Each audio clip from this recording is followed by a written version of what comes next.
Bonjour et bienvenue dans cette série de vidéos consacrée à la bibliothèque sous Python que je nomme Pygame. Donc avec une telle bibliothèque, vous serez capable de réaliser de petits jeux vidéo en 2 dimensions.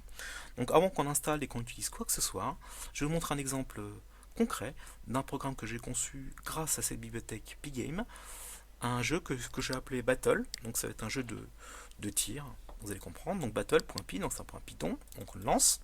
Donc vous voyez que je travaille sous Linux, mais vous serez capable d'utiliser une telle bibliothèque soit sous Linux, soit sous macOS, soit sous Windows, si vous avez le courage.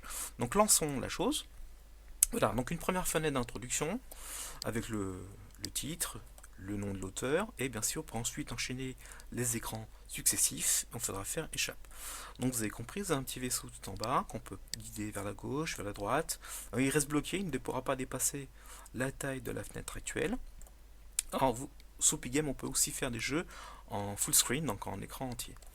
Donc on peut aussi le faire monter, le descendre, voilà, donc on peut contrôler les directions de votre vaisseau.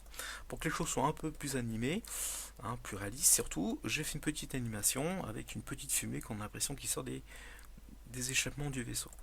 Donc les vaisseaux ennemis descendent de façon aléatoire, et pour les détruire, vous aurez accès à 2 missiles que vous activerez via la touche espace. Donc vous voyez qu'ils ont une trajectoire un peu particulière. C'est juste pour compliquer un peu les choses, et on ne peut pas tirer indéfiniment. Il faudra attendre que vos missiles soient armés pour pouvoir les actionner. Donc vous voyez là une petite fenêtre d'introduction, on ne perd rien, on ne gagne rien, c'est juste pour s'entraîner. Donc pour donner l'illusion que le vaisseau se déplace, donc il peut se déplacer comme ceci, comme cela, mais pour vraiment donner l'illusion qu'il se déplace, sachant qu'il reste fixe, eh bien c'est le fond d'écran qui se déplace, c'est ce qu'on appelle du scrolling. Donc quand on est prêt, quand on a bien saisi les commandes, qu'on a bien voilà, le vaisseau dans les doigts, comme on dit, et bien on fait échappe, et là les choses commencent réellement. Donc dans le jeu, il y a des musiques, une musique de fond, des animations à l'explosion, par exemple là je vais faire exploser, voilà, il y a une petite animation explosion, et il y a un son qui va bien avec. Donc là les sons, je les ai tous supprimés, pour pas qu'il y ait d'interférence avec le micro. Donc vous voyez, je peux activer mes missiles, voilà, là je viens de détruire un. Pour gagner certains points de vie, on a des petits cœurs qui apparaissent, il suffit de le prendre et vous avez gagné un point de vie. Donc on ne peut pas gagner plus de 3 points de vie. En haut à gauche, vous avez les points qui défilent et le niveau qui apparaît. Donc plus vous allez monter dans les points, plus vous allez monter dans le niveau, plus il y a d'ennemis qui vont apparaître. Donc le premier niveau, on l'obtient au bout de 100 points. Donc on va essayer d'y arriver. Je ne suis pas très bon en jeu vidéo, je préfère les faire que de jouer finalement. Donc là, hop, badaboum.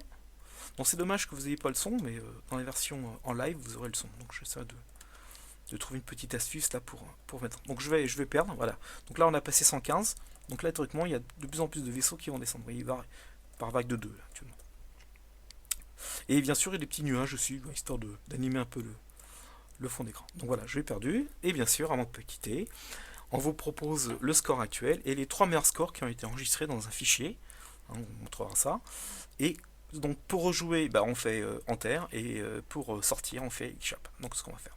Donc dans les prochaines vidéos, je vais vous montrer ce qu'il faut installer pour utiliser une telle bibliothèque. Merci de votre écoute. À bientôt.